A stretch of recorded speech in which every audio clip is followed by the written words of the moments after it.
안녕하세요. 즐거운 초등영어의 지니쌤입니다. 2028 대입 개편 시안이 드디어 발표가 되었어요. 많은 전문가분들이 잘 정리를 해서 영상으로 올려주고 계시는데요. 기존에 올려온 영상들을 저도 많이 봤는데 이미 입시에 대한 배경 지식이 충분하신 분들은 알아듣기 어렵지 않으실 건데 전혀 준비가 되어 있지 않으신 우리 초등학부모님, 이제 막 중학생이 돼서 고입도 잘 모르시는 우리 학부모님들이 대입 개편안에 대한 이야기를 들으신다면 무슨 말인지 잘 모르실 것 같다는 생각이 들더라고요.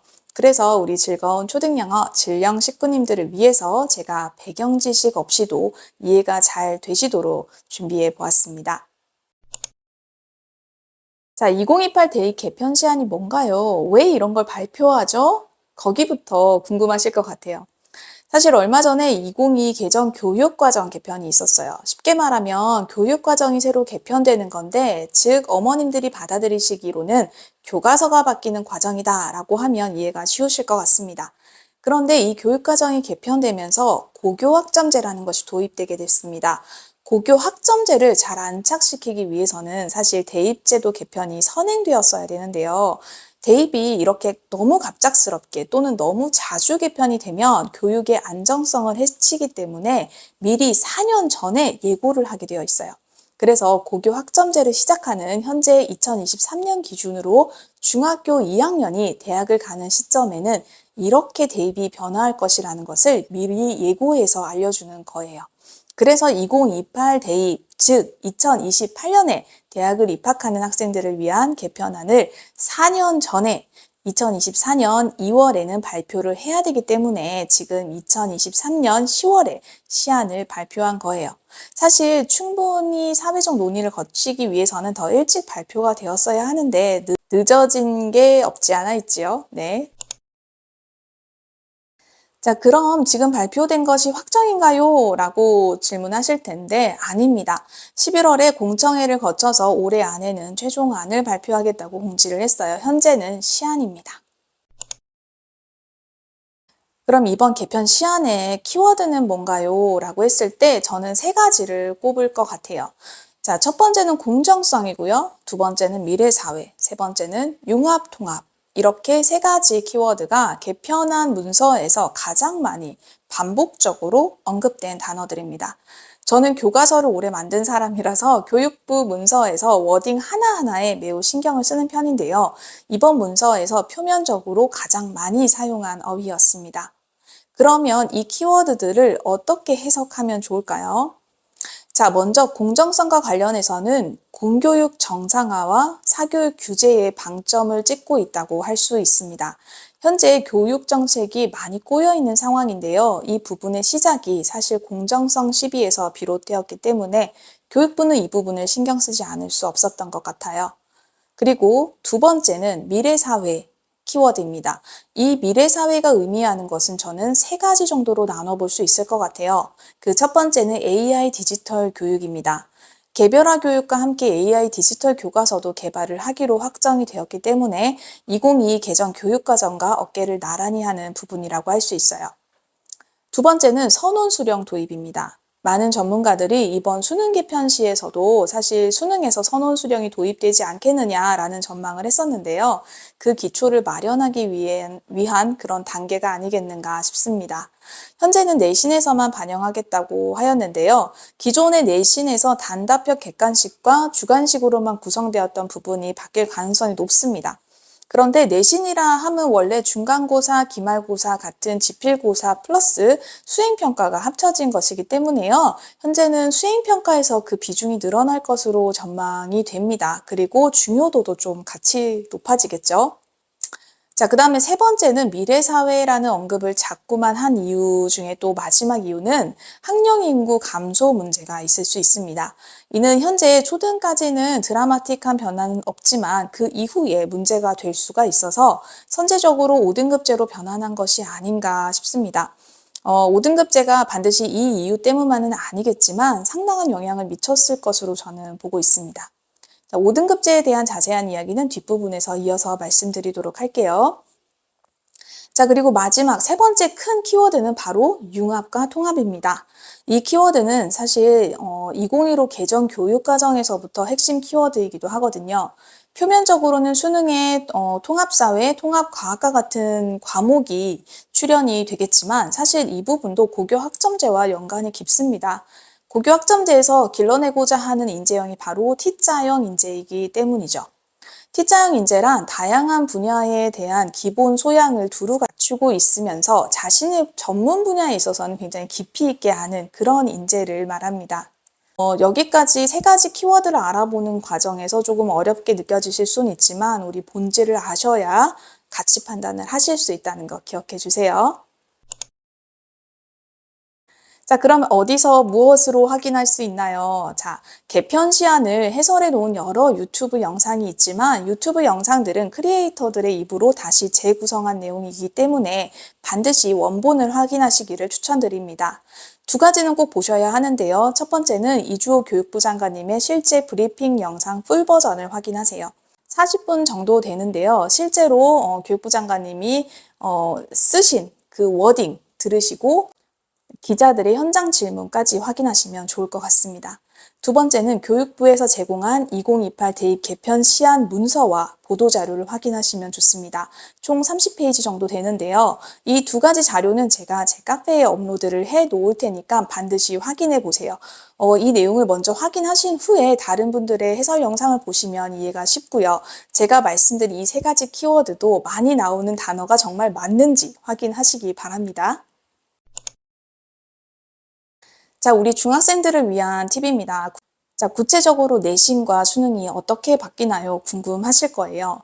자, 내신은 기존 9등급제에서 5등급제로 바뀝니다. 그런데 여기서 포인트가 5등급 절대평가가 아니라 상대평가로 유지된다는 점입니다. 상대평가 유지가 뭐가 문제가 있나요? 절대평가가 꼭 되어야 하나요? 네. 고교 학점제가 잘 운영되기 위해서는 사실 내신 선택 과목이 절대평가여야 합니다.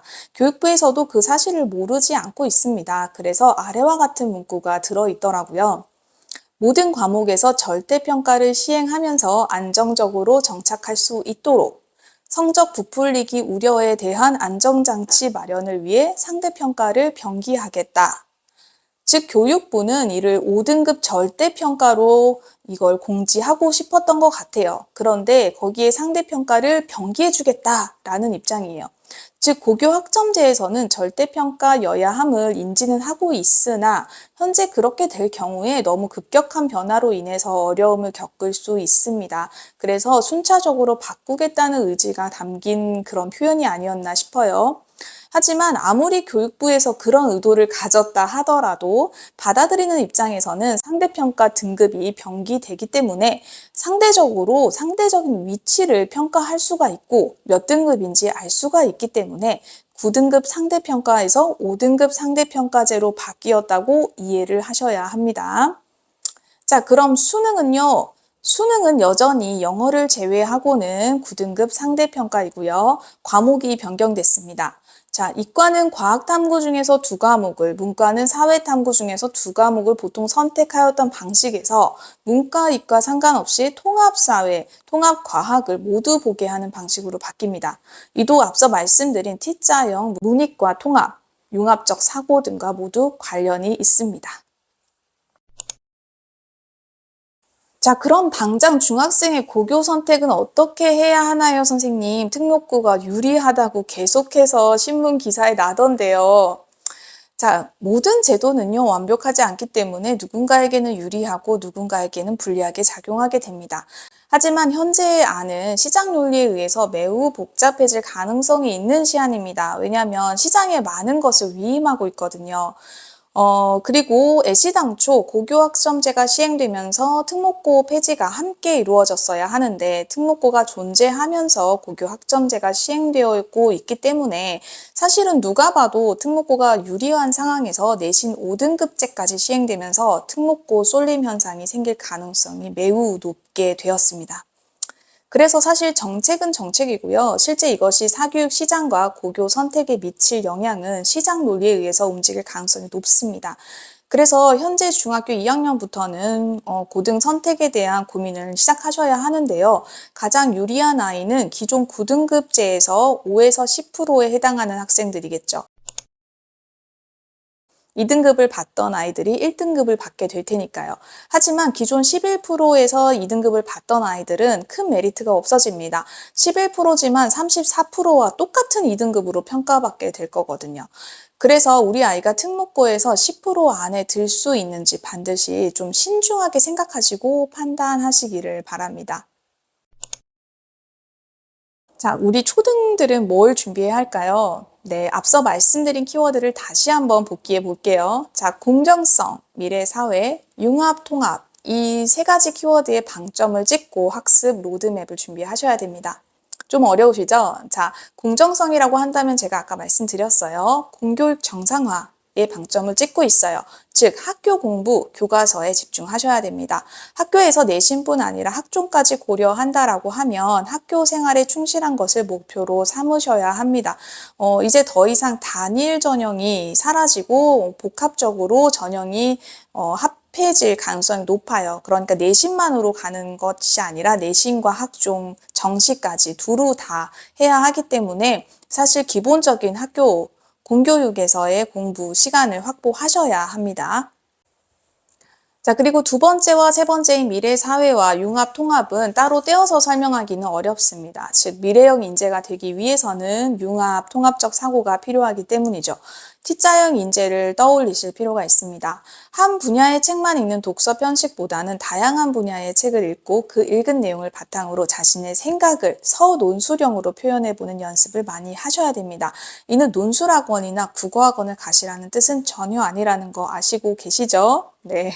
제가 늘 강조드렸듯이요, 교육과정은 매우 중요합니다. 우리가 그냥 단순히 입시라고만 생각하지 마시고요. 우리 아이들이 공교육 현장에서 배우는 교과서의 내용이라고 생각하시면 늘 보셔야 하고 늘 확인하셔야 하는 내용이라는 것이 와닿으실 겁니다.